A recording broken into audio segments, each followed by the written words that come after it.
Good morning, afternoon, or evening, depending on what time you're watching this. My name's Connor from 905 Review. You guys are checking out our series Give This a Spin, where I recommend you some of my favorite albums.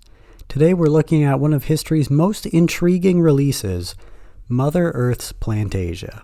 Mother Earth, or better yet, Mort Garson, was raised in the Atlantic city of St. John, New Brunswick, though he was raised just across the border in New York. He was a brilliant mind musically, a piano player who was also fluent in conducting and composing. I mean, you name it. He would lend out his talents often to both solo acts and bands alike, but everything changed when he met Robert Moog. You might recognize the name, as Moog made the first commercial synthesizers, which also bore his name. And Garson became a pioneer of electronic music with these new age instruments. To say he was enthralled would be an understatement. In 1969 alone, the man released 13 albums, 12 inspired by the zodiac signs, and the last one a cover of songs from the hippie musical Hair. He kept busy afterwards and found inspiration right at home for his 1976 album, His Wife's Array of Plants. And so the seed for Mother Earth's Plantasia was planted. The album begins with its bright and bubbly title track. It is devoid of words, as we will see the rest of the album is as well, as the whistling and soothing bass are meant to speak to your plants and to bring the life out of them.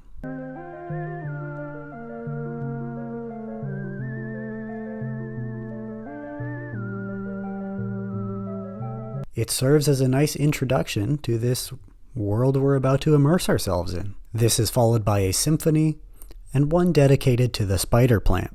I suppose the constant jumping notes do somewhat resemble the way a spider might walk.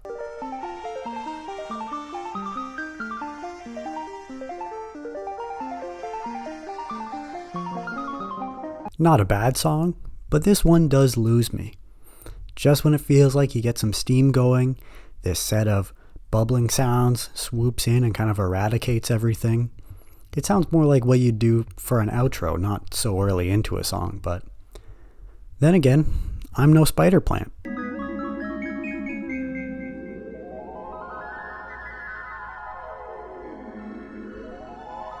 I guess that's that. This brings us to Baby's Tears Blues. This is a Baby's Tears plant. However, this soothing, loungy song makes me think of a setting like one of the bar scenes in a game like Streets of Rage.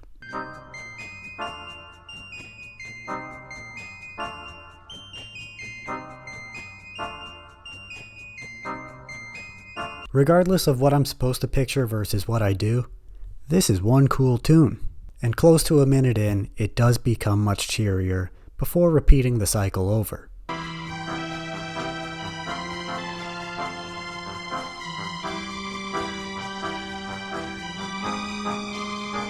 Next up, we have Ode to an African Violet. African violets are these beautiful little things, and so they deserve a nice flowing song going for them.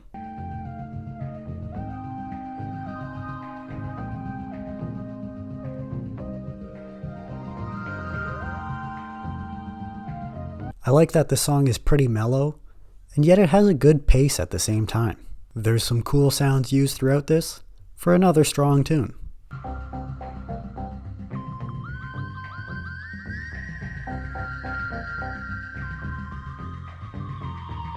Closing the first side of the record then is Concerto for Philodendron and Pothos. It starts off fairly tame before building into a more grand overall sound as synth after synth is brought in. And I would say the main one carrying the melody sounds quite anthemic.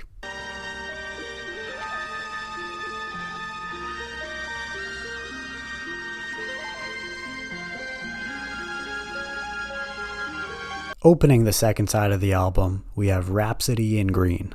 It is such an absolutely beautifully peaceful song. Going back to video games, it makes me think it would be good for some open world exploration, as my mind goes to Final Fantasy IX, for example.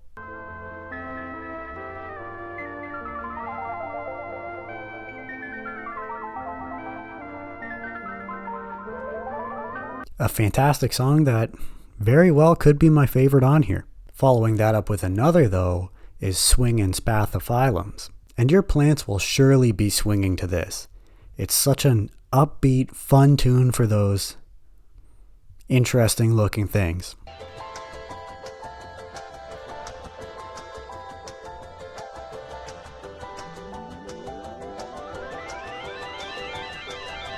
I would certainly dance with one to this. Garson brings up a good point with this next track.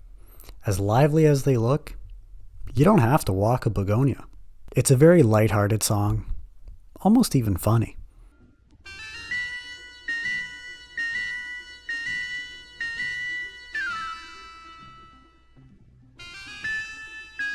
After this, we have Mellow Mood for a Maidenhair.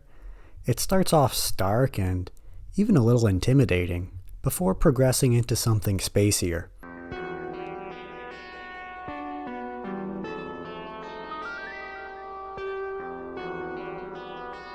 Unfortunately, I'd call this one of the less impressive songs on the record. And we close things off with Music to Soothe the Savage Snake Plant. Are snake plants really that savage? I thought they always looked pretty chill. They're just doing their thing. They just got like big receptionist or waiting room energy, you know? But the music makes it seem like it's this uncivilized thing that must be tamed. But tame it they do, with this surprisingly soothing track.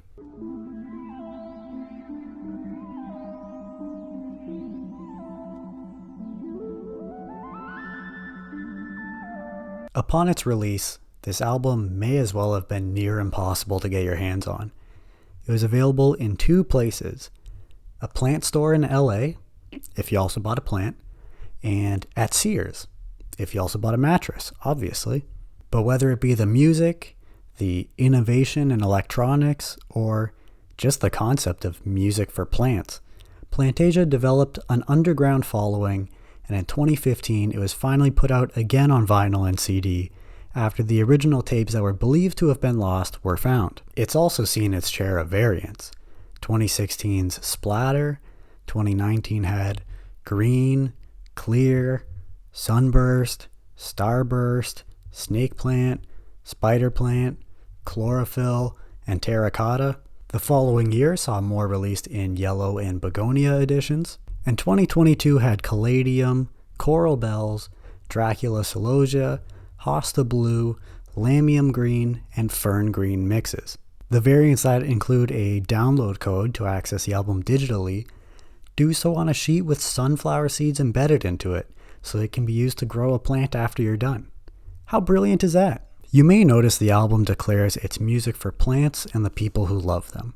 That's because it was made in the hopes that it would actually help your plants grow, as depicted on all the cute album art. But does it really? What's this Animal Crossing sounding music? What are you doing? Well, so there's this album that's supposed to help your plants grow, right? And so every weekend for the past couple of months I've been putting it on for them. Connor, that's a fake plant.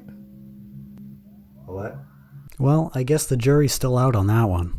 A lot of sounds from this album are reminiscent of early video games, as I've referenced a couple times now.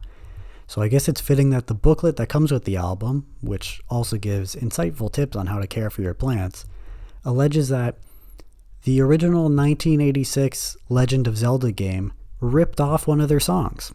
When these songs weren't cute and bubbly, they were so soothing for such a relaxing listen. Music for plants. Who would have thought of it?